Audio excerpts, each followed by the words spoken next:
오늘 우리 하나님의 말씀은 이사야서 43장 1절에서 7절 말씀, 우리 말씀을 한번 같이 읽겠습니다.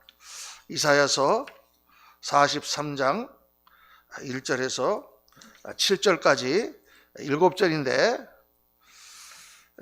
우리 다 같이 한 목소리로 같이 읽겠습니다. 보이십니까? 안 보이시면 열심히 눈을 뜨고 이렇게 보시면 글자가 좀 작지만 읽게 될 줄로 믿습니다. 다 같이 시작. 야곱아, 너를 창조하신 여호와께서 지금 말씀하셨느니라. 이스라엘아, 너를 지으신 이가 말씀하셨느니라. 너는 두려워하지 말라. 내가 너를 구속하였고 내가 너를 지명하여 불렀나니 너는 내 것이라. 네가 물 가운데로 지날 때에 내가 너와 함께 할 것이라. 강을 건널 때에 물이 너를 침몰하지 못할 것이며 네가 불 가운데로 지날 때에 타지도 아니할 것이요 불꽃이 너를 사르지도 못하리니 대전하는 여호와 네 하나님이요 이스라엘의 거룩한 이요 내 구원자임이라. 내가 애굽을 너의 속량물로 구스와 스바를 너희를 대신하여 주었노라. 네가 내 눈에 보배롭고 존귀하며 내가 너를 사랑하였은즉 내가 네 백성 대신 내어주며 백성들이 내 생명을 우리 4절까지만 읽겠습니다. 4절까지만 5절에 두려워하지 말라 말씀 나오는데 말씀 다 했으니까 4절까지만 읽고 오늘 우리 부흥성의 5번 말씀이 오늘 첫날 말씀이 우리가 믿음으로 모든 코로나와 모든 상황을 극복하여 이긴다. 이게 우리 기독교 신앙의 가장 중심적인 주제 아니겠습니까? 믿음의 힘, 믿음의 힘으로 요셉은 정말 형들에게 팔려서 노예 자리에 들어가고 거기서 또 모함을 받아서 감옥의 자리까지 들어갔지만 믿음의 힘으로 다 이기고 승리해서 나오게 된 줄로 믿습니다. 믿음의 힘, 우리는 믿음으로 싸워 이긴다 그 말이에요. 그래서 첫날은 오늘은 우리 하나님 자녀의 믿음, 우리가 하나님 자녀의 믿음을 가질 때 우리가 강해지는 것을 여러분과 함께 묵상하고 내일 아침에는 사도 바울을 묵상하면서 사명자의 믿음, 내일 저녁에는 세상이 굴복하는 믿음, 다니엘과 그 친구들을 보면서 세상이 굴복하는 믿음, 그리고 이제 주일 낮에는 불시험, 이렇게 시험이 지금 약한 시험이 왔지만은 더 큰 불시험이 올 수 있습니다. 불시험을 이기는 믿음. 그리고 마지막 내일 주일날 저녁에는 주님을 사랑하는 믿음.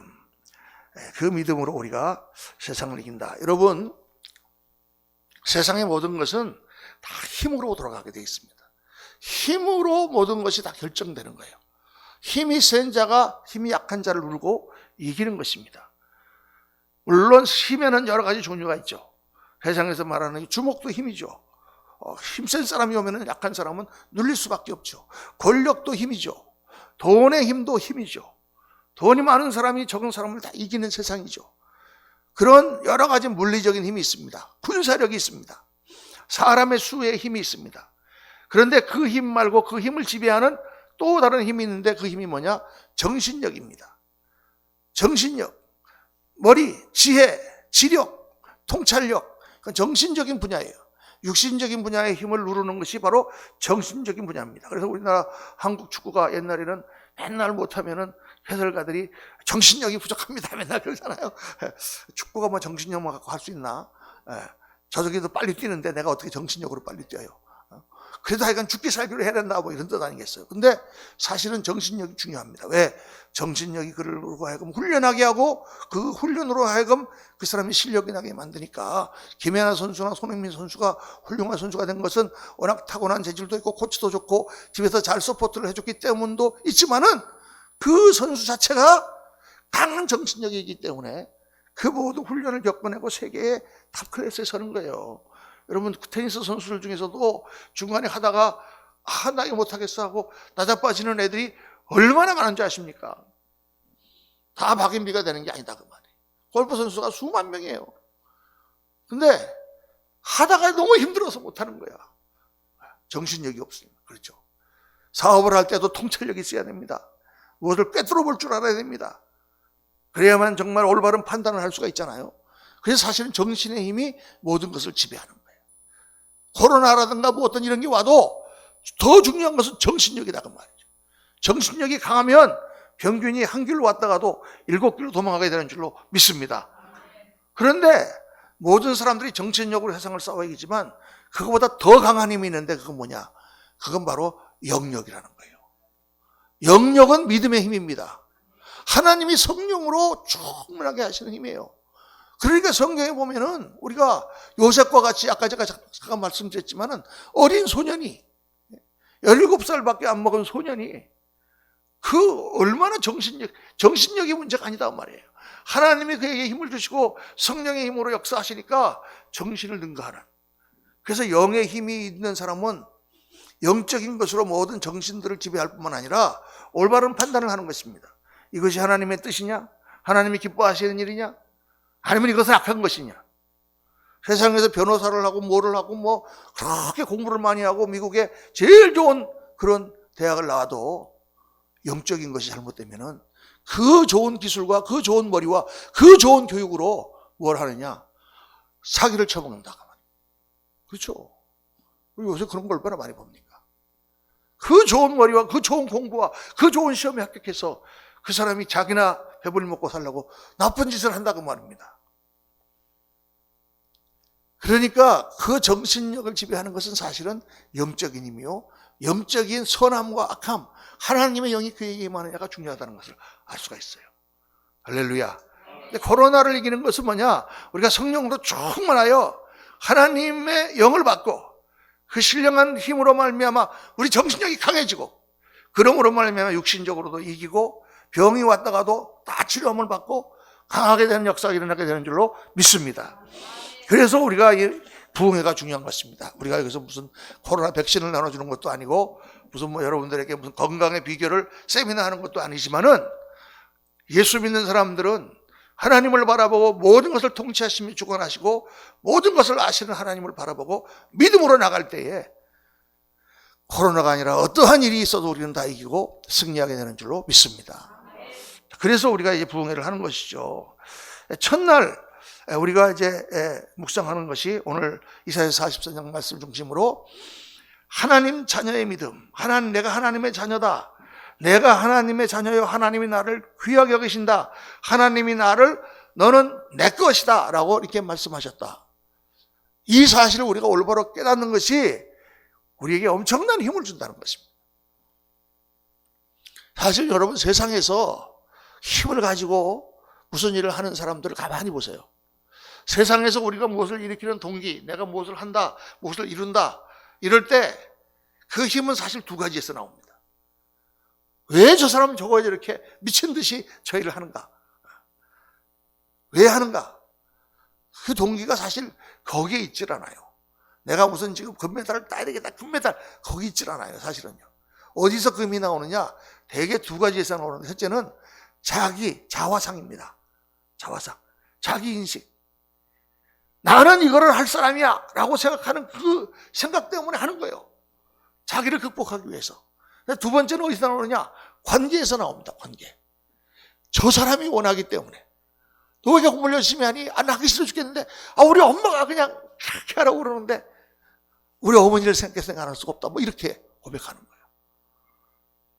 대개 사람들이 인생에서 살아가는데 그 동기가 어디서 부여가 되냐면 자기 인식이라고 하는 자화상이 하나의 동기가 되고 또 하나는 내가 사랑하는 사람, 어떤 사람으로부터 자극을 받은 사람과의 관계에서부터 동기가 돼서 내가 열심히 하게 되는 거예요. 제가 총각 때는 아무것도 몰랐는데 결혼을 하고 나서 아이를 딱 낳고 나니까 갑자기 어깨가 무슨 무거운 쇳덩어리 두 개를 얹은 것 같은 거예요. 딸을 처음에 딱 낳는데 이게 뭔가 생각해 봤더니 아버지가 됐다는 거예요. 아버지가. 이제는 내가 함부로 뭐 아무렇게나 나가서 살아도 안 되는구나. 왜? 자식이 있으니까. 자식에게 내가 좋은 아버지가 돼야 되잖아. 그죠? 그때 생각이 확 바뀌더라니까. 그러니까 사람이 관계라는 거, 이게 굉장히 중요합니다. 우리가 그래서 신앙이라는 거 궁극적으로 뭐냐? 하나님과의 나와의 관계죠. 하나님을 내가 알고 그분을 만나서 그분을 사랑하고 그분이 나를 사랑한다는 사실을 깨닫고 내가 그분의 자녀고 내가 그분의 것이 되었다는 사실을 깨닫고 거기에서부터 우리의 인생이 바뀌고 생각이 바뀌고 우리 행동이 바뀌고 모든 것이 바뀐 역사가 나타난다고 말이에요. 할렐루야. 그래서 제가 이렇게 보니까 신앙생활을 이렇게 저도 처음에 예수님을 믿고 나서 탁 하면서 보니까 제일 먼저 예수님 믿고 나서 우리는 뭘 깨닫습니까? 아, 예수 그리스도가 우리를 구원하신 분이구나. 십자가에서 우리를 구원하신 분이구나. 근데 그 예수님이 많은 사람을 위해 죽었지만 특별히 나를 위하여 죽으셨구나. 내 죄를 그분이 담당하셨구나. 이거를 깨닫는 순간 우리가 구원의 확신을 받죠. 할렐루야, 당신을 나의 주님으로 영접합니다. 하나님을 알게 됐잖아요. 하나님이 이 온 우주를 창조하셨다는 걸 알게 됐잖아요. 할렐루야. 세상이 다 바뀌는 거예요. 완전히. 하나님이 계시구나. 하나님이 나를 알고 계셨구나. 그런데 성경을 쭉 보니까 하나님을 알게 된 다음으로 뭐를 깨달아야 되느냐? 하나님이 그렇게 계셨고 나를 인도하셨고 나를 구원하셨고 십자가를 지셨고 이 모든 사실을 안 다음에 그 다음에 깨달아야 되는 게, 그래서 내가 어떤 존재인가를 깨닫는 거예요. 내가 어떤 존재가 되었는가. 자화상이 그 사람의 인생을 결정하기 때문입니다. 이렇게 보면은 아이들 이제 청소년 교육 같은 거 하다 보면은 아이들이 막 삐뚤어지는 애들 있잖아요. 도무지 쟤는 말 들어먹지 않고 도무지 그냥 하지 말라는 짓만 하고 청개구리도 그건 청개구리가 없어. 그리고 애들이요 자기를 망가뜨리는 걸 합니다. 술을 먹는다든가 미국 같으면 마약을 한다든가 막 망가지는 거예요. 그럼 야, 너는 뭐 장래가 없냐? 너 자신을 위해도 왜 그러느냐? 이렇게 상담을 해보면 대부분 답이 어떻게 나오는지 아십니까? 나 같은 거는 어떻게 되든지 무슨 상관이에요. 나 같은 거는. 자기에 대한 비하, 자기를 존귀하게 여기는 그런 게 없어요. 다 망가지는 이유가 뭐냐면 나 같은 거는 태어나지 마라. 부모가 막 싸워서 이혼하고 막 그러고 나면 나 같은 거는 태어날 필요가 없어. 이렇게 생각한다고 말이에요. 그렇게 된 애들이 거의 삐뚤어집니다. 자기 자신에 대한 어떤 고귀함이라든가 셀프 디그니티, 자기를 이렇게 고귀하게 생각하는 이런 게 없어요. 이런 게 없기 때문에 그런 거가 사실은 그 사람을 망가뜨린다고 말이에요. 자화상이라는 게 사실은 우리의 인생을 결정하는 거예요. 나는 이런 사람인데 그러면 그 사람은 그렇게 해야 돼. 나는 이렇게 될 사람인데 내가 이러고 있으면 되나? 그래 공부를 하는 거예요. 뭔가 노력을 하는 거예요. 나는 이러고 자빠질 사람이 아니지. 그러고 앞으로 가는 거예요. 자화상이 중요해요. 내가 어디 가갖고 이렇게 행동을 할 때도 점잖게 행동을 합니다. 누가 막 그래도 그냥 갑시다. 뭐 자동차 빵빵거리고 나서 뭐 욕을 해도 그냥 갑시다. 내가 저런 사람이랑 싸울 사람이 아니다. 그런 게 있어서 그래요. 제가 옛날이죠. 제가 이제 대학교 졸업반 때 언제냐? 1979년이야. 가마득한 옛날이죠. 제가 졸업반 때 이제 제가 건축과를 나왔으니까 우리 과에서 이제 졸업반 애들만 한 25명 정도가 이제 졸업여행을 갔습니다. 그때는 졸업여행이라는 게 있었어. 지금 봄에 갔는지 가을에 갔는지 제가 지금 가물가물 기억이 안 나는데 3박 4일로 이제 졸업여행 갔어요. 그러니까 뭐 젊은 애들이, 저는 그때 이제 군대 갔다 와서 복학생이었는데 나이가 조금 있었죠. 26 됐고, 이제 다른 애들은 다 지금 22살, 이제 20, 그런 애들인데, 이제 걔들 다 같이 갔어요. 그래갖고, 이제 그래서 졸업여행 가니까 매일 같이 또 저녁 때 같이 마시고 또 구경하고. 근데 그 졸업여행이 뭐냐 하면, 한국의 사찰들을 딱 돌면서 한국 고전 건축을 연구하는 거예요. 사진도 가서 찍고, 이제 갔다 와서 리포트도 써야 돼. 그래서 저기 합천 해인사로 해가지고, 이제 순천의 송광사로 이렇게 해갖고 뺑 돌아서 이제 부산의 통도사까지 보고 이제 이렇게 오게 돼 있었거든요. 그래서 이제 쭉 돌았는데 뭘 봤는지도 모르겠어요. 약간 재미나게 애들이랑 놀고 이제 그렇게 지났는데, 마지막 날 통도사를 보고 저녁 때 내려와가지고 저녁을 먹고 또 이렇게 하고 잤어요. 자고 이제 새벽에 어디서 잤냐면 이제 돈을 아껴야 되니까 그 당시에는 이제 여인숙이라는 게 있어서 여인숙 들어가면 이제 쭉 방이 있고 그 앞에 대돌이 있고 이렇게 된 데서 잤는데, 그리고 이제 아침에 일어나서 이제 버스를 타고 이제 서울 올라가야 되는 거예요. 고속버스 터미널 바로 옆에 있는 그런 이제 여인숙에서 잤는데, 아침에 일어나니까 운동화 신은 애들은 안 그랬는데 구두를 신은 애들은 다 구두를 반짝반짝하게 다 닦아놓은 거야. 누가 구두 닦기 애들이 와서 다 닦아놓은 거예요. 누가 구두 닦아놨네? 닦아놓으라는 얘기도 안 했는데, 그러고 그냥 신고 그냥 딱 타려고 가니까, 구두 닦기 애들이 딱 나오더니, 돈 주세요. 간밤에 제가 구두를 다 닦아놨어요. 야, 우리가 언제 너희들 뭐 구두 닦으라 했어? 그런데 그냥 닦았어요. 닦으셔야지. 구두가 이게 뭡니까? 하면서 막 돈 달라고 막 그러는 거예요. 그 애들이 막, 왜 돈을 줘? 우리가 닦으라는 얘기도 안 했는데. 말이 안 되잖아요. 하나랑 시비가 붙었어요. 그래가지고, 야, 뭐, 저쪽 하니까, 구두를 닦았으면 돈을 내야지. 뭐, 약간, 야식은 뭐, 저쪽 하더니, 이거 싸움이 붙었어. 싸움이 딱 붙으니까요. 와르르 그러더니 어디서 나타났는지 구두 닦기 애들이 한 20명이 나타나는 거야. 저쪽 구석에서 막 그 터미널이니까. 그러니까 저쪽 20명, 이쪽에 20명, 그냥 패싸움이 붙은 거예요, 거기서. 애가 막 날르고 막 두발당서 돌려차기 하고 막, 와! 저는 어떻겠습니까, 여러분? 저는 싸움을 잘했을 것 같습니까? 못했을 것 같습니까? 저는 못했어요. 싸움을 못했어요. 그러니까 그때는 또 어떡하냐.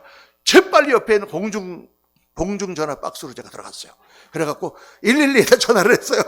경찰한테 큰일 났습니다. 지금 여기 패싸움이 벌어졌습니다. 했더니 한 5분도 안 돼갖고 경찰이 막 하고 왔어요. 와갖고 막 형사들이 와가지고 막 다 잡아갔어요. 도망가는 애들 도망갔지만 거의 한 10명 이렇게 우리도 다 끌려가 우리 다 같이 가고 이제 거기 파출소로 다 같이 갔어요.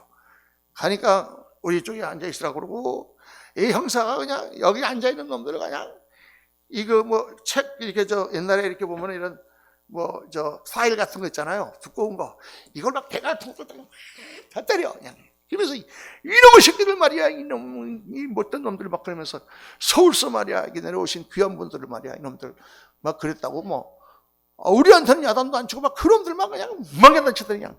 다시 한번 그럼 내 구두 여기서 닦지도 못하고 막 죽을 줄 알아. 그랬더니 막 그러고 그냥 내쫓더라고요. 그러더니 형사가 우리를 딱 보더니 정말 죄송합니다. 서울서 이렇게 정말 귀한 대학교 다니는 그런 분들이 여기 내려오셨는데 우리 부산이 원래 이런 데가 아닌데 못된 놈들이 말이야 그냥 이런 짓을 벌려서 이게 얼마나 인상이 나빴겠냐고. 제가 부산을 대표해서 사죄합니다. 그 형사님이 우리한테 사죄할 게 뭐 있어요. 그래서 우리가 이제 뭐 어떻게 하고 네 그러고 이제 했더니 이거 뭐 아무 일도 없었으니까 뭐 다친 사람 없으시죠? 그냥 편안하게 올라가세요. 그러더니 그런데 딱 하고 그런데 하고 뒤에 한마디를 하는데 서울의 최고 대학 학부를 다니시는 분들이 구두 닦기 애들이 와서 돈 좀 달라고 하면 그냥 주시지 그걸 뭘 패싸움을 하십니까? 안녕히 가십시오. 근데 우리 얼굴들이 벌게 가지고 너무 부끄러워가지고요. 그 형사님 지금도 내가 그 말씀을 잊어버리지 않습니다. 서울에서 그래도 제일 좋은 대학교에 지금 졸업반이시고 앞으로 이 나라의 지도자가 되실 그런 분들이 구두 닦기 애들이 하면서 그거 몇십 원 달라고 그러는데 그거 주시지. 그렇게 패싸움을 그때 내가 그렇구나. 옛날에 어른들이 가르친 게 이게 하루 틀린 게 아니에요. 여러분, 이 자기가 자기 자신을 어떻게 인식하느냐에 따라서 자기 행동이 나오는 거예요. 우리 오늘 말씀 보면은 하나님께서 우리에게 세 가지를 말씀하시는데 너는 내 것이라. 너는 내 것이라. 이게 우리의 자화상이거든요. 우리는 하나님의 것입니다. 할렐루야. 여러분과 저는 다 하나님의 것입니다. 하나님의 것이라고 하는데 제일 첫 번째 제일 중요한 뜻은 뭐냐면 우리는 너무너무 소중한 존재, 귀중한 존재라는 거예요. 하나님이 자기 것으로 만들었는데 얼마나 귀한 존재예요. 귀한 존재입니다. 옛날에 이제 대광중학교 다닐 때 우리 교감 선생님 김종수 선생님께서 다들 들어오시면 우리를 쓰다듬으면서 귀한 아들들, 귀한 아들들 맨날 그랬어요. 그러니까 막 그 반은 너무 선생님이 인자하시고 너무 그 김종수 교감 선생님이 교목이고 또 교감 선생님이셨는데 성경을 가르쳤어요. 신약 구약을 다 가르치셨는데 성경 시간에만 되면은 그날은 개판이야. 선생님이 한 번도 야단을 안 치시니까. 그러니까 뭐 애들이 막 떠들고 난리를 쳐도 그냥 선생님이 웃으면서 가르치셔요. 그리고 오죽하면 옆반에 있던 선생님이 얘들 왜 그러지 하고 와갖고 이렇게 끼우고 보니까 교감 선생님이 가르치고 계시거든요. 그러니까 쓱 들어가시더라고. 너 하루는 너무 더드니까 김종수 교감 선생님이 그냥 이놈들! 하고 그냥 눈을 떡 뜨는데 갑자기 이렇게 착하던 선생님이 눈을 뜨니까 애들이 겁이 나가지고 갑자기 후 그러니까 딱 보더니 싹 하더니 기야들 또 그러시는 거야. 제가 잊혀지지가 않습니다. 그러면서 그분이 그때 뭐라고 말씀하시냐면 제가 중학교 2학년 때인데 여러분들 제가 여러분들 지금 성경도 잘 이해가 안 되고 하나님 말씀 이렇게 해도 잘 이해도 안 되고 그런 거 다 알아요. 그런데 지금 우리는 씨를 뿌리는 거야. 여러분들이 다 씨가 돼서 언젠가는 이 씨가 나서 하나님께서 크게 쓰시는 그런 사람들이 나올 거야. 할렐루야. 여기 씨가 하나 있잖아. 할렐루야. 우리 동기들 중에서 목사 된 사람이 많습니다. 참 지금 생각해보면 어렸을 때 우린 정말 철이 없었을 텐데 정말 훌륭하신 선생님이죠. 근데 그 선생님이 들어오면은 꼭 앞에 있는 애들 머리를 쓰면서 우리 귀한 아들들, 귀한 아들들. 여러분 우리가 내가 어떻게 나를 생각하느냐에 따라서 어떻게 행동하느냐가 나옵니다. 내가 나를 존귀한 사람이라고 생각하면 존귀한 말을 하고 존귀한 행동을 하는 거죠.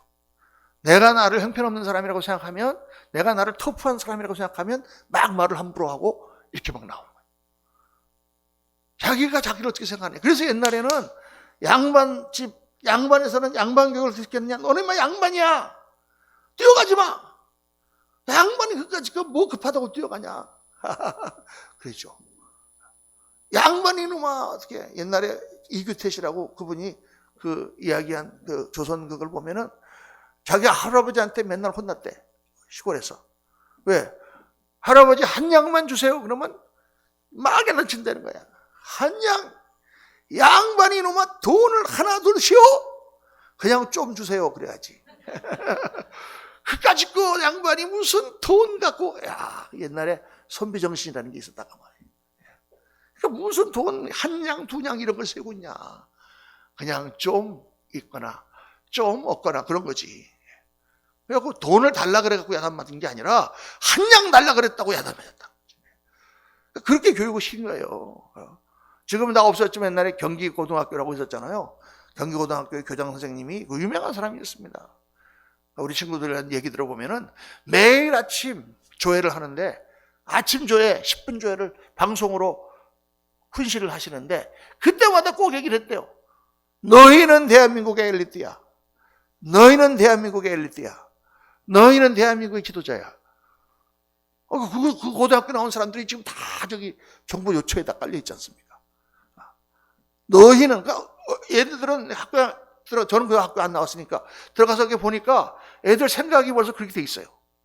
자기는 잘하는 애들, 잘하는 사람. 내가 옛날에 여러분들한테 한번 말씀드렸습니다만은 제가 충격을 받은 사건이 있었다. 초등학교 6학년 때. 저기 후암동에 있는 교회가 아니라 초등학교를 다니다가 그때 제가 이제 초등학교 6학년이 됐을 때 한국에 사립학교라는 게 생겼어요. 사립학교. 그래서 제가 5학년 됐을 때 리라국민학교라고 저 남산 밑에 하나 노란 거 한다는 학교가 하나 생기고 리라국민학교가 좀 잘 되니까 그 다음 해에 1965년도에 우후죽순으로 생겼어. 사립학교가. 그러니까 사립학교라는 거는 한국 사람들이 한 번도 경험해 보지 못한 겁니다. 그 전에 다 학교 가면은 학생 수가 보통 한 반에 80명씩 있었거든요. 80명씩 있고 다 들어갈 때 신발 이거 그 추운데 이거 신발 벗어들고 싸고 들어가고 다 그런 학교잖아요. 콩나물 시루 그런 학교에서 딱 사립학교 가면은 학생 수가 일단 40명, 45명밖에 안 돼. 남녀 공학인데. 다 공부 잘하는 애들 시험을 갖고 하고 다 잘 사는 애들 자가용으로 전부 점심 달라고 그러는 학교예요. 내가 들어가서 내가 가랭이 찢을 뻔했지 우리 어머니가. 그거 나 집어넣은 바람에. 가니까 글쎄 전화 없는 집도 우리 집밖에 없고 자가용 없는 집도 우리 집밖에 없고 TV 없는 집도 우리 집밖에 없고 그전에는 학교에서 뭐 라디오 있는 사람 손 들어가면 손 들고 신문 보는 사람 손 들어가면 손 들고 다 들었는데 여기 가니까 하나도 못 들겠어. 근데 제가 충격을 받은 게 뭐냐면 시험을 받단 말이에요. 처음에 들어가니까 이제 학력 테스트를 시험 보고 들어왔지만은 학력 테스트를 한다고 시험을 한번 봤어요. 모의고사처럼 쫙 시험 봤는데 너무 어렵게 나온 거예요, 시험이. 그래갖고 뭐 나도 좀 못했죠. 전 반에서 25등을 처음 했다니까, 제가. 그런데 시험 딱 보니까 너무 못 봤어. 그래서, 못 봤네. 그리고 딱 하는데, 갑자기 애들이요, 한 3분의 2가 팍 엎어지더니 막 우는 거야. 와, 울어. 저는 태어나서 시험 성적 잘못 나왔다고 우는 애를 처음 봤습니다. 처음 봤어요. 제가 다녔던 그 후암동에 있는 학교는 20점 맞아도 우는 애 하나도 없어. 선생님이 나와 그러면 네 그러고 가서 궁뎅이 딱딱 맞고 헤이 그러고 웃고 가지. 공부 시험 문제가 잘못 나왔다고 우는 애는 처음 봤어요, 저는요. 근데 그게 한두 명이 아니고 한 3분의 2가 우는 거야. 그래서 제가 그때 깨달았다니까요. 공부 잘하는 애들은 시험 성적이 나쁘게 나오면 우는구나. 그런데 나중에 내가 살아보니까 인생이 그렇더라니까요. 사업을 잘하는 사람들은 사업이 안 되면 울어요.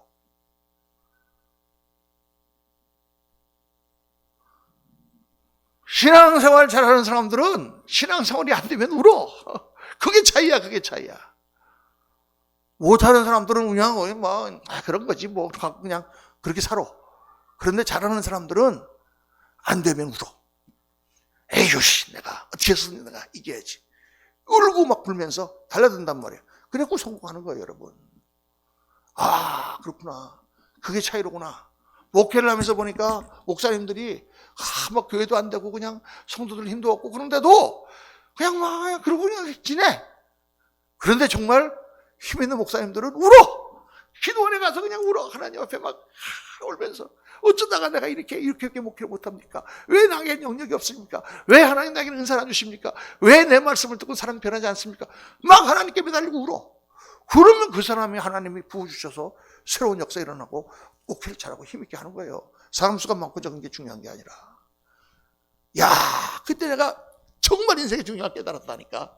공부를 잘하는 애들은 시험 성적이 나쁘게 나오면 어떻게 한다고? 우는구나. 여러분, 울어야 됩니다, 우리가. 그게 뭐냐? 자화상이에요.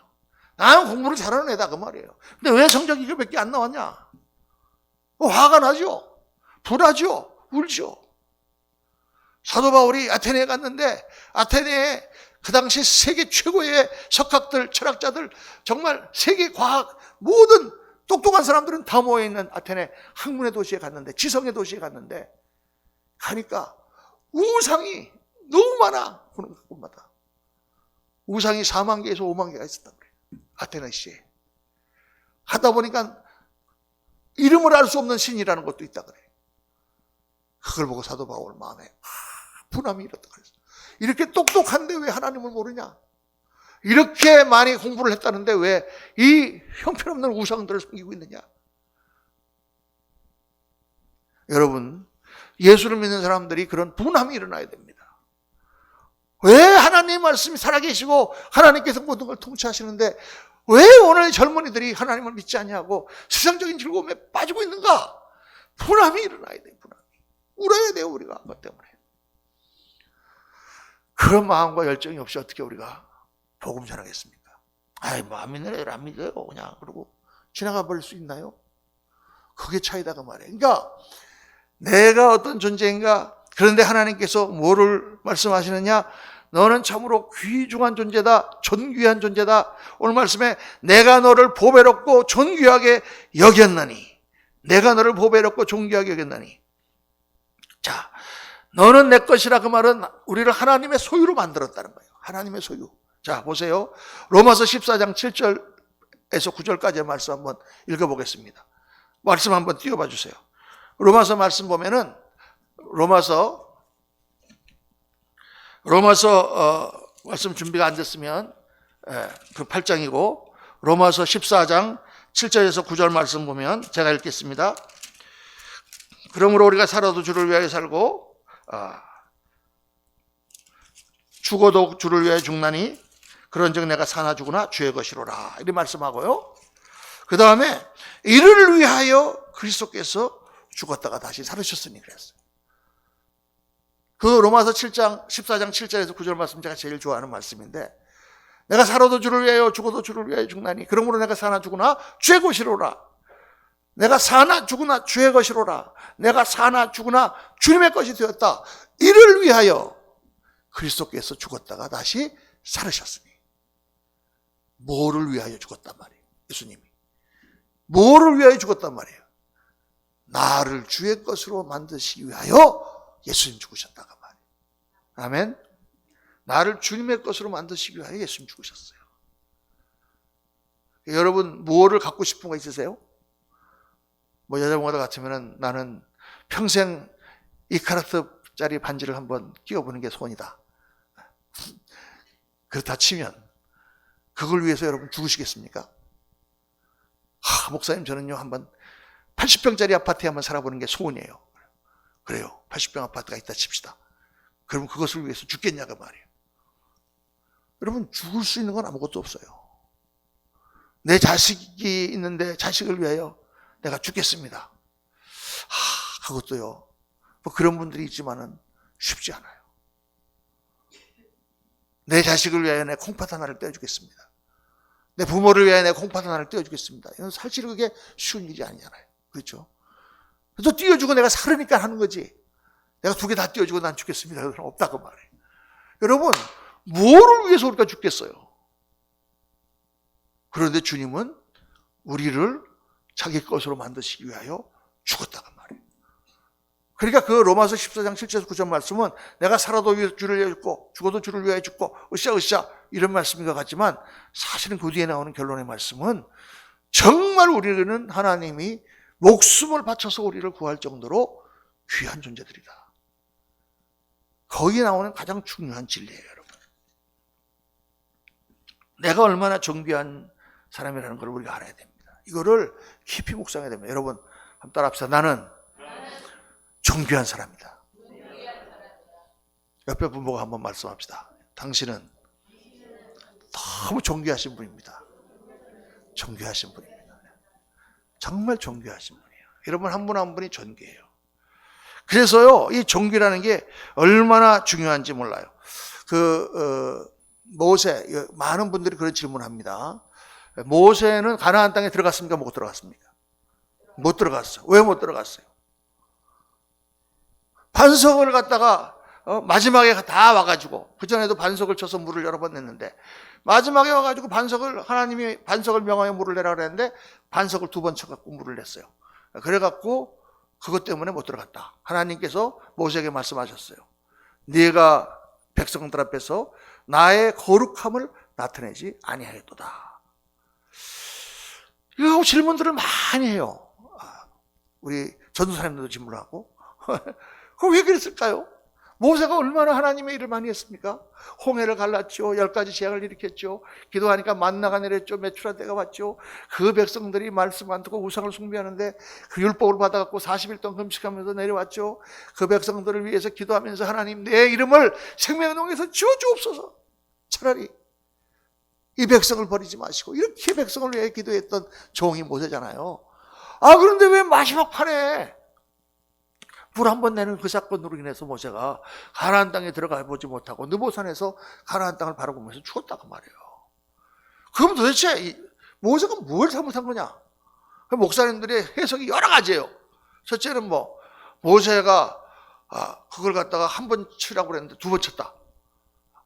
한 번 쳐라 그랬는데 2번 쳤기 때문에 그게 모세가 불순종한 거다. 2번 쳤다고 한 번 치라는 거 2번 쳤다고 막 가나안 땅도 못 들어가게 하나? 그 말이 안 돼. 2번째는 거기서는 하나님께서 명하여 물을 내라 이렇게 말씀하셨는데 앞에는 치라고 그랬거든요. 너는 내 지팡이를 들어 반석을 치라. 그리하면 물이 나오리니. 앞에서는 그렇게 했는데 뒤에 이제 한 40년 지나고 가나안 땅에 들어가기 직전에는 명하여라고 하나님 말씀하셨는데 하나님 말씀대로 명해야 되는데 모세가 옛날 습관대로 쳤다. 명에서 그런데 물 나왔단 말이에요. 명에서 물 나온 거하고 치시기 때문에 물 나와서 그 쳤기 때문에 그 말씀 순종 안 해서 가나안 땅 못 들어갔다. 그것도 좀 말이 안 되는 것 같죠. 그 다음에 이제 세 번째는 모세가 화를 냈기 때문에 가나안 땅에 못 들어간다.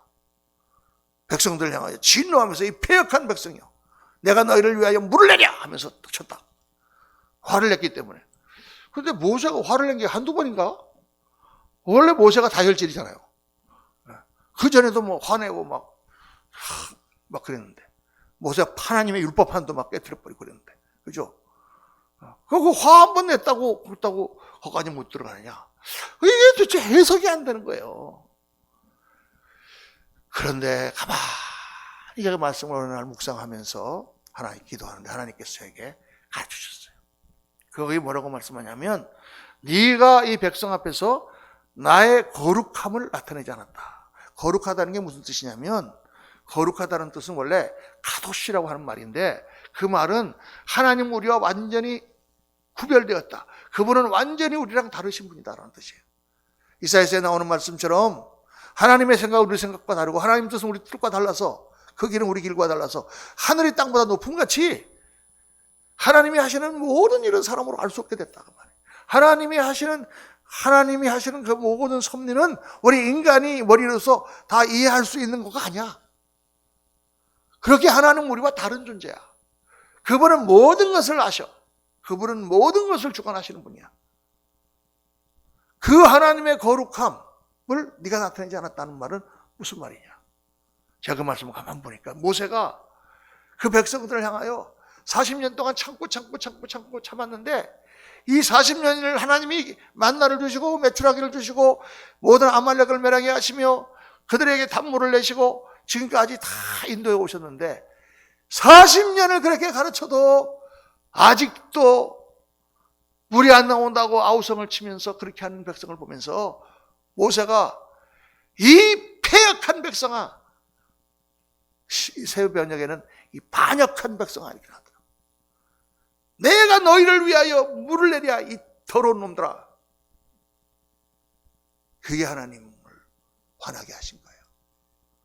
더럽지, 무지랭이지, 말 안 듣지, 형편없는 놈들이지. 그런데 그 백성이 어떤 백성이에요? 거룩하신 하나님이 뽑아낸 백성이다 그 말이에요. 하나님이 뽑아낸 백성이다 그 말이에요. 거룩하신 분이. 네가 그 뜻을 알아? 네가 그 무지랭이 같은 백성을 끌어낸 하나님의 뜻을 알아? 네가? 그 백성을 패역하다고 하는 것은 하나님께 대한 도전이야. 야, 제가 그거 깨닫고요, 목회하면서 정말 우리 성도들을 귀하게 여겨야 되겠다. 아무리 세상에서는 뭐 엉터리로 살고 무슨 뭐 그냥 길바닥에 나자빠진 그런 사람들이라도 그 사람들이 교회를 하고 하나님의 백성이 되면 내가 존귀하게 여겨야 되겠다. 그래서 제가 축도할 때마다 그러지 않습니까? 우리 주 예수 그리스도의 은혜와 하나님 아버지의 영원하신 사랑과 성령의 충만하심이, 충만교통, 축복하심이 이 하나님의 사랑하는 존귀한 백성들에게, 존귀한 자녀들에게 함께 하시기를 축원합니다. 그 말을 제가 꼭 집어넣습니다. 여러분은 존귀하신 분들입니다. 하나님이 택하셨어. 우리가 볼 때는 내가 뭘 존귀해. 아유, 맨 나가서 뭐 그냥 잡일이나 하고 막 세상에 성공하는 것도 없고 하는 일마다 실패하고. 저는 어렸을 때부터 그랬어요. 그런데 하나님이 뽑아내셨다고 말이에요. 하나님이 뽑아내신 백성, 이스라엘 백성은 어떤 백성이에요? 노예들이에요. 노예들. 그때 얼마나 큰 나라가 많았어요. 바벨론, 메소포타미아 제국도 있었고, 이집트라는 나라도 있었고, 히타이트라는 나라도 있었고, 큰 나라들이 많고 강한 나라들이 많고 똑똑한 사람들이 많은데 다 제껴놓고 하나님은 노예인 백성들을 하나님 백성으로 뽑아내셨어요. 그리고 지금 말씀하는 거예요. 내가 너를 보배롭고 존귀하게 여기노라. 보배롭고 존귀하게 여기노라. 야, 이 하나님의 섭리를 어떻게 설명할 수 있을까? 여러분, 아무리 세상에서 영웅 호걸이 나타나고 별의별 그게 다 있어도 그들은, 하나님을 알지 못하는 자들은 다 지옥의 쓰레기에 물러 들어가고, 여러분과 우리는 거룩한 그리스도의 형상을 닮아 하나님의 영광 가운데 흐르는 존귀한 자들임을 믿으시기를 주의 이름으로 축원합니다. 그걸 성경이 말씀하는 거예요. 그걸 노예 백성들에게, 노예들에게 선포하는 거예요. 너희가 지금 노예로 있지만 노예로 있는 것 갖고 싸우지 마라. 이 땅에서는 노예로 살아도 너희는 하나님 나라에 가면 영광된 하나님의 자녀로 최고의 자리에 올라간다. 세상에서 상전들하고 싸우지 마라. 세상의 정치가들이 뭐라고 그런다고 그거 갖고 그렇게 막 하지 마라. 오히려 그들을 위해서 기도해줘라. 성경에 그렇게 나오는 이유가 뭐예요? 너희는 존귀한 자기 때문에 그까짓 거 구두 닦기 애들하고 몇십원 갖고 싸우지 마라 그 말이에요, 여러분. 하나님 보시기에 이 땅에 이런 모든 권세들은 다 그런 거야. 그러니까 이 땅을 지배하고 뭐하고 어쩌고 저쩌고 해도 예수 믿고 하나님의 뜻대로 하지 않으면 다 큰 거잖아요, 그게요. 참, 그러니까 얼마나 성경의 말씀이 놀라운 것입니까? 오늘 둘째로 우리가 깨닫는 것은 뭐냐면 하나님은 우리를 고쳐가신다는 거예요. 오늘 43장 1절에 보면 야곱아 너를 창조하신 여호와께서 말씀하시라 이스라엘아 너를 지으시니가 말씀하시느니라. 이 두 번 말씀하고 계세요. 야곱아 너를 창조하신 여호와께서 이제 말씀하시느니라. 이스라엘아 너를 지으시니가, 옛날에는 조성하시니가 그랬거든요. 근데 왜 얘기하냐면 말이 두 개가 달라요. 앞에는 창조라는 거는 바라라고 그래가지고 없는 데에서 있는 것을 새로 만들어내는 거예요. 근데 뒤에 것은 너를 지으시니가, 이 말은 야짜르라는 말로, 이 말은 있는 것을 고쳐나가는 것을 말해요. 있는 재료를 가지고 만드는 걸 말해요. 그러니까 가만히 생각해 보면 앞에는 야곱아 부르셨단 말이에요. 야곱은 어떤 사람이에요? 발뒤꿈치를 잡은 자, 자기 뼈만 갖고 살아가는 사람, 하나님을 믿긴 믿는데 그냥 자기 이익만 탐하는 사람. 근데 그 사람이 나중에 깨지죠. 어디서? 야복강에서. 야복강에서 깨져갖고 천사랑 씨름하면서 하나님을 붙들고 다리는 깨져가지고 절름발이가 되면서 하나님 나를 축복하지 않고는 못 갑니까? 하고 붙잡을 때 하나님이 천사가 그에게 안수하면서 너를 다시는 야곱이라 하지 아니하고 너를 이스라엘이라고 하게 하리라. 이스라엘은 하나님과 겨루어 이겼다라는 뜻이에요. 어떻게 야곱이 하나님과 겨루어 이깁니까? 못 이기지. 그런데 하나님과 겨루어 이겼다는 말은 하나님을 붙들고 매달림으로 말미암아 하나님만을 의지하는 사람 됐다는 거예요. 이제는 하나님이 내가 너한테 졌다라고 얘기하는 그런 사람이 됐다는 뜻이에요. 쉽게 얘기하면. 그러니까 자기만 알고 자기 꾀로 모든 걸 살아가던 야곱이라는 사람이 그 하나님 안에서의 20여 년의 과정을 거치면서 어떻게 변해갔느냐? 이스라엘, 하나님이 아니면 살 수 없는 사람으로 변해갔다고 말. 그 말씀을 하는 거예요, 여기서 오늘. 야곱아 너를 창조하신 이가 이제 말씀하시냐. 이스라엘아 너를 지으신 이가 이제 말씀하시냐. 너는 두려워하지 말라. 내가 너를 구속하였고 내가 너를 지명하여 부르나니 너는 내 것이라. 하나님은 나라고 하는 존재를 만드셨을 뿐만 아니라 나라고 하는 존재를 고쳐서 쓰시는 하나님이신 줄로 믿습니다. 그러니까 여러분 이게 무슨 말씀하시느냐? 지금 내가 어떻다 이거 가지고 낭망하지 말라고 말해요. 지금 내 형편이 형편없다 그래서 하나님께서 나를 버리시거나 내가 하나님의 자녀가 아니거나 그런 게 아니다 그 말입니다. 지금의 나는 이렇지만 이건 지금 하나님께서 나를 훈련하시는 과정이야. 그리고 하나님께서는 그 과정을 통해서 나를 조금씩 변화시키셔서 언젠가는 하나님께서 크게 쓰시는 사람으로 바꾸셔. 그 성경에 나온 사람들이 다 그렇잖아요. 모세, 애굽의 왕궁에서 40년을 자랐어요. 근데 하나님께서 그를 광야로 보내셔서 40년을 훈련시키셨어요. 그리고 나머지 40년을 쓰셨어요. 그 40년도 계속 훈련받으면서 하나님께 쓰신 거예요. 사도 바울, 그가 깨졌어. 변화되었어. 완전히 예수님 핍박하던 사람 중에서 예수님 믿는 사람으로 했어. 하나님께서 그를 아라비아로 데리고 가셔서 3년 동안 훈련시키셨어요. 그래서 바울이 진짜 사도가 되는 거죠. 이런 훈련의 과정이 다 있다 그 말이에요. 그래서 그 변화를 하나님께서 주시기 위하여 훈련을 주시는, 어려움을 주시는 거예요. 고난을 통해서 우리를 변화시키는 거예요. 저는 뭐 이렇게 세상에서 살다가 어느 날 예수님 믿고 갑자기 신학교 간다 그래서 뭐 주위에서 반대하는 사람도 많았지만 갔지 않습니까? 신학교를 가서 공부를 하면서도 내가 과연 목사가 될 수 있을까? 나 같은 사람이. 그거 갖고 고민을 엄청 많이 한 사람입니다. 부족한 게 너무 많아. 참을성도 없지. 뭐 성격도 막 불뚝불뚝하지. 이거 도대체 나 같은 사람이 어떻게 목사가 될까? 세상적인 때는 그냥 그대로 다 있지. 이거 벗어지지가 않아요.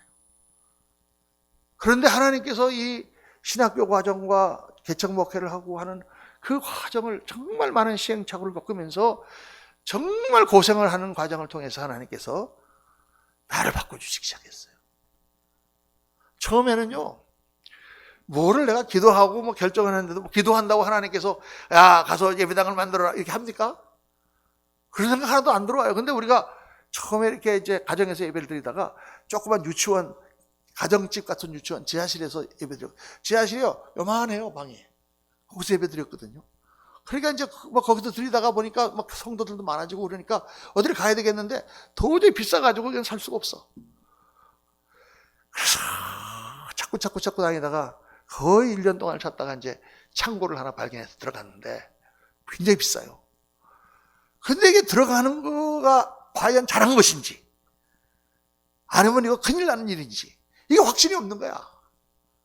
겉으로는 성도들한테 뭐 하나님께서 함께 해줄 수 믿습니다 이렇게 얘기를 하고 갔는데 사실 나는 자신이 없는 거예요. 무슨 일을 해도 목사가 그 성도님들이 그때 한 70명 됐는데 그 성도님들을 이끌고 가는 지도자가 이게 자신이 없는 거예요. 영적인 자신이. 나폴레옹처럼 군대를 이끌고 아플레스 산으로 올라갔는데 올라가서 기까지 올라갔더니 이 산이 아닌가? 이게 똑같아. 지도자가 이게 그게 없으니. 그러니까 그걸 성도들이 모릅니까? 그러니까 또 막 달겨들잖아요. 뭐 이게 아니다 저게 맞다 그러면 뭐 어쩔 줄은 모르는 거예요. 야 이게 목회인가? 정말 이걸 어떻게 목회를 해야 될지 모르겠는 거야. 하나님께서 엄청난 시련을 주셨어요. 제가 그만 다 오늘 시간이 없어서 얘기 못하지만은 정말 뭐 거의 죽음에 이를 정도의 시련을 주셨어요. 교회가 막 반으로 나눠주고 막 큰 고난을 겪으면서 딱 제가 결심한 게 이제는 뭐 갈 때까지 가니까 이제는 죽기 살기로 다 나갈 놈 나가라. 하나님만 바라보자. 그리고 이제 하나님 앞에 기도하기 시작했어요. 기도하고 하나님이 하신다. 하나님이 하신다. 그리고 이제 그 과정을 이겨냈단 말이에요. 근데 그 과정, 그 불과 같은 연단을 겪어내고 나니까 딱 변화된 게 두 가지야. 첫째는 제가 담대해졌어요. 그전에는 뭘 해도 겉으로만 담대한 척이지 속으로는 조마조마했거든요. 근데 딱 하고 나니까 담대해져요. 하나님께서 함께 하시는 게 느껴지고 하나님께서 함께 하심으로 하나님께서 나에게 주신 생각이 명확해. 그러니까 두 번째 뭐가 생기냐? 판단이 정확해졌어요. 판단이. 그러니까 뭐 딱 기도하고 나서 합시다. 딱 하면은 딱 돼. 그렇게 되는 거야 하나님께서. 그러니까 그 후에 이제 제가 교회가 다 예배당 짓고 그래서 성공하고 난 다음에 교단 감독을 제가 했잖아요. 감독을 하면은 그 당시에 목사가 250명이에요. 세상에 말 안 듣는 사람들이 목사입니다. 그리고 성도님들은 목사에 비하면 순한 양들이에요. 아무리 속을 세게도. 목사들은 얼마나 아는 것도 많고 고집도 세고 그래도 그 250명을 통솔하고 나갈 영역과 또 우리 교단 전체를 지금 인도하는 그 판단력 그거 다 그때 하나님 주신 거예요. 그러니까 딱 기도하고 결정하면 딱 정말 하나님 욥기 23장 10절에 나옵니다. 나의 가는 길을 오직 그가 아시나니 그가 나를 단련하신 후에는 내가 정금같이 나오리라. 한번 따라 합시다. 나의 가는 길을 오직 그가 아시나니 그가 나를 단련하신 후에는 내가 정금같이 나오리라. 다시 하면 나의 가는 길을 오직 그가 아시나니 그가 나를 단련하신 후에는 내가 정금같이 나오리라. 단련을 겪고 나니까 정금이 되는 거예요. 정말 이렇게 뭐 신학교를 왜 갔는지 하여간 목회 가운데도 시달리고 방황하던 그런 정말 젊은 목사, 어린 목사를 하나님이 훈련단을 시켜서 그 연단을 통과하고 나니까 용사가 됐어. 그 연단을 통하고 나니까. 그다음부터는 겁나는 게 없어요. 그전에 막 성도 한 명만 와도 막 할렐루야 그날은 천국에 올라가는 것 같고 한 명만 안 나온다 그래도 막 땅으로 꺼지는 것 같고 막 그러다가 딱 그 연단 겪고 나니까 그런 거 아무것도 아니야. 정말 담대해졌어요. 그리고 생각이 판단이 딱딱 나요. 우리 한국에 올 때도 하나님께서 딱 기도하니까 한국에 가라. 딱 마음에 확신을 주셔요. 할렐루야. 거기 와서 딱 개척하고 그다음부터 모든 일들이 그냥 탁탁탁 하나님이 인도하신 대로 이루어져. 하나님께서 주신 길을 따라가는 것입니다. 그게 뭐를 통해서 그러느냐? 하나님의 연단을 통해서, 훈련하시는 과정을 통해서. 하나님은 우리를 창조하신, 바라하신 하나님일 뿐만 아니라 우리를 조성하신, 야짜르 하시는 하나님이다. 그 말. 여러분 한 분 한 분을 하나님께서 지금 야짜르 하고 계세요. 변화시키고 계세요. 새로운 것들로 만들고 계세요. 성경에 보면은 그런즉 누구든지 그리스도 안에 있으면 새로운 피조물이라 이전 것은 지나갔으니 보라 새 것이 되었도다 말씀하시잖아요. 그래서 우리가 본질적으로 새로운 존재, 새로운 신분이 되었단 말이에요. 그런데 신분은 새롭게 됐지만 우리들의 모습은 새롭게 됐나? 옛날 그 모양, 그 꼴이잖아. 그렇죠? 이거를 하나님께서는 진짜 새로운 피조물로 만들어 가십니다. 그러니까 우리가 당하는 모든 과정이 다 훈련 과정이다 생각해야 돼요, 여러분. 코로나, 이 엄청난 재앙이 밀려왔지만 이게 훈련 과정. 교회를 정화시키고 교회를 새롭게 만드시려는 하나님의 훈련 과정인 줄로 믿습니다. 여러분들이 이런 모든 걸 당해서 그냥 막 방역하라니까 막 마스크 쓰고 막 코로나 걸리면 어떡하지? 막 그러고 있으면 안 돼. 여러분, 코로나는 코로나고 물 가운데 지나갈 때도 하나님 우리를 물이 헛물지 못하고 불 가운데 지나갈 때도 우리를 사르지 못한다고 하셨는데 코로나가 오면 뭐 지가 나를 비켜가겠지. 할렐루야. 그런 왜 마음이 없어요? 그 얼마든지 우리가 그런 믿음으로 이해해야지. 그리고 모든 걸 정상적으로 해야지. 그게 먼저 교회에서부터 그런 걸 이기는 정신적인 힘이 나와야 된다고 말이에요. 거기 위축돼가고 눌려가지고 이러고 있으면 안 돼. 그게 하나님이 기뻐하시는 게 아닙니다. 연단이 오고 어려움이 와도 하나님을 믿고 의지하고 말씀을 바라보고 기도하는 가운데 앞으로 나가야 될 줄로 믿습니다. 방역도 잘해야 되고 우리가 열심히 조심하고 다 살아야 되지만은 우리 정신이 위축되면 안 된다 그 말이에요. 하나님께서는 우리를 내 것이라 만들었는데 이 가장 중요한 포인트가 뭐냐? 절대 하나님은 내 것을 빼앗기지 않으신다가 말이에요. 근데 이게 제가 신앙생활을 하면 할수록 느끼는 것입니다. 우리 인간은 참 부족해요. 그래서 넘어지는 사람이 많아. 정말 훌륭한 목사님도 어느 날 보면 넘어져 있어. 인간적인 것에 그냥 유혹에 빠져가지고 넘어져 있어요. 그때 한동안은 그렇게 정말 천막을 치면서 금식 기도를 하면서 기도원에 가서 매달리면서 하나님만을 바라보면서 목회했던 그런 목사님들이 예배당 크게 짓고 그러고 나니까 다 그다음에는 타락해가지고 전부 그냥 돈만 알고 그런 사람으로 변해 있어. 막 그런 거 보면 얼마나 낭망이 됩니까? 뭐 세상에 저런 분도 저렇게 타락하고 저런 분도 저렇게 누굴 믿고 우리가 신앙생활해? 그런 사람 많잖아, 그죠? 우리 모습도 그렇지 않아요. 우리도 뭐 한때는 막 주여 뭐 하고 막 하나님 앞에서 모든 거 다 할 수 있고 큰 소리 빵빵 치더니 또 어떤 때는 또 뭐 기운도 하나도 없고 막 교회 다니는 것도 힘들고 막 그렇잖아요. 우리는 막 그렇게 올라갔다 내려왔다 막 해. 그런데 하나님은 우리를 하나님의 것이라고 딱 말씀하셨어요. 그거는 절대 놓지 않으세요. 여러분, 죄를 져서 하나님 앞에 크게 범죄해도 하나님은 우리를 놓지 않으신 줄 믿으시기 바랍니다. 단 돌아오기만 하면 이게 중요해요. 우리가 무슨 죄를 지어서 하나님 앞에 넘어졌더라도 돌아오기만 하면 하나님은 다시 붙들어 주셔. 왜? 그렇게 말씀하고 계시잖아요. 탕자의 비유에서 아들이 나가갖고 아버지 산을 다 쓰고 가도 아버지는 기다리고 있는다고 말이에요. 그러니까 우리 성도들이, 예수 믿는 성도들이 낙담하면 안 돼요. 절대로. 낙담 중에 가장 큰 낙담은 무슨 낙담인 줄 아십니까? 나 자신에 대한 낙담. 저는 이거 많이 봤습니다. 금식 기도하려고 막 기도하는데 정말 닷새를 기도하는데 나흘째 막 됐는데 너무 배고파. 그래서 나흘 12시간 됐는데 먹어버렸어. 그거 한 숟갈 딱 넣고 나면요, 아이고야, 이 문영준아 그까짓 거 닷새를 딴 사람은 40일도 금식한다는데 닷새를 너는 못 굽냐?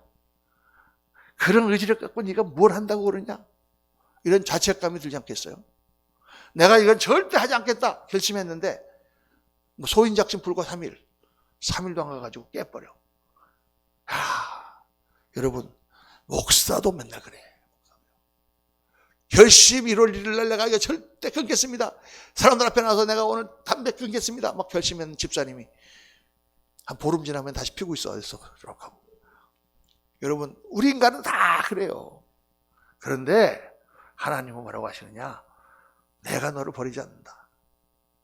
네가 다시 마음을 고쳐먹고 또 하나님 내가 새로 해보겠습니다. 그러면 몇 번까지 용서해 주신다고? 7번에 7번.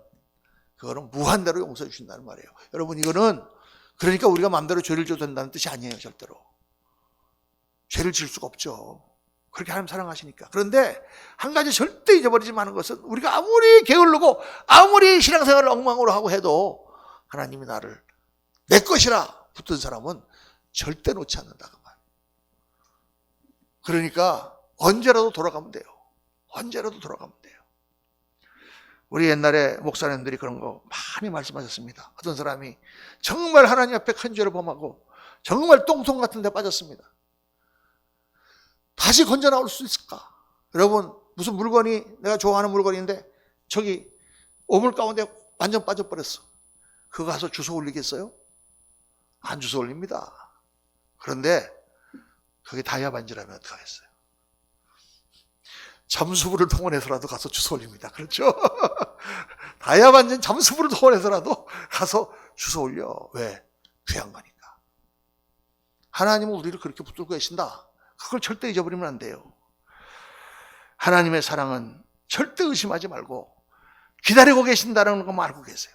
언제든지 돌아가면 하나님은 우리를 다시 붙들어 주신다. 저는 너무 답답한 게 연예계라든가 이런 데에 있는 자매들, 그런 사람들 중에서 예수 믿는 교회 다니는 사람들이 스스로 목숨 끊을 사람들이 있어요. 너무 안타까운 거야. 어디에 가 있든지 다시 돌아오기만 하면 되는데, 다시 하나님을 붙들기만 하면 되는데, 무슨 절망스러운 일이 있길래 저 사람들이 스스로 목숨을 끊었을까? 정말 답답하죠. 여러분, 하나님이 어떤 분이신지 몰라서 그래요. 하나님이 자기 것을 빼앗기십니까? 여러분 같으면 내가 갖고 있는 거 누가 와서 뺏겠다 그러면 뺏기시겠습니까? 우리도 안 뺏기는데 하나님이 자기 것 뺏기시겠냐고 말이에요. 그러니까 예수님께서 내게 오는 자, 허락하신 자는 하나도 뺏기지 않는다 그랬어요. 그래서 오늘 이 말씀 가운데 우리가 깨달아야 됩니다. 우리가 하나님의 자녀가 되었다는 것은 어떤 것을 의미하느냐? 우리가 이 땅에서는 때로는 넘어지기도 하고 때로는 쓰러지기도 하고 때로는 우리가 훈련도 받고 정말 우리가 노력도 많이 하고 실패도 하고 온갖 일을 다 하고 살지만은 우리는 본질적으로 하나님의 것이 되었다. 하나님의 자녀가 되었다. 하나님은 자기 자식밖에 몰라요. 우리 인간이 그렇잖아요. 사람들이 하나님을 왜 우리를 자식이라고 표현하셨을까요? 그렇게 사랑하신단 말이에요. 질투하시는 하나님. 정말 너무 사랑하기 때문에 우리가 다른 걸 사랑하면 화가 나신다고 말이에요. 우리가 뭘 못하면 그것 때문에 슬퍼. 하나님 마음이 찢어진다. 그런 사람들로 우리를 삼았다. 코로나를 이기는 믿음 첫날을 우리가 깨달아야 되는 것은 나는 존귀한 자요. 나는 하나님의 것이 되었고 나는 하나님께서 고쳐나가시면서 사용하는 그런 사람이요. 절대로 하나님 나를 빼앗기시지 않는다. 그 자신감에서부터 우리의 승리의 역사가 시작되는 줄로 믿습니다. 오늘 우리 다시 한번 다 아는 이야기 같지만은 여러분 아는 거가 중요한 것이 아니죠. 머리로 아는 거하고 우리 가슴으로 이것이 깨달아지는 것하고는 다릅니다. 오늘 하나님을 깊이 묵상하면서 내 인생 지금까지 얼마나 살았는지 알 수 없지만은 하나님께서 나를 그렇게 사랑하고 계시고 나를 주목하고 있다는 사실을 깊이 묵상해야 됩니다. 그 주목하신 하나님 바라보면서 내가 어떤 지점에 있든지 다시 돌아가면 우리를 기다리고 있다가 뛰어나오면서 우리를 맞아주시는 하나님. 여러분, 그 아버지의 심정을 사람들이 이해할 수 있을까요? 못합니다. 형이 이해할 수 있을까요? 못합니다. 그 부모의 심정, 그 나간 자식을 기다리는 부모의 심정은 하나님만, 부모만이 알 수 있는 거죠.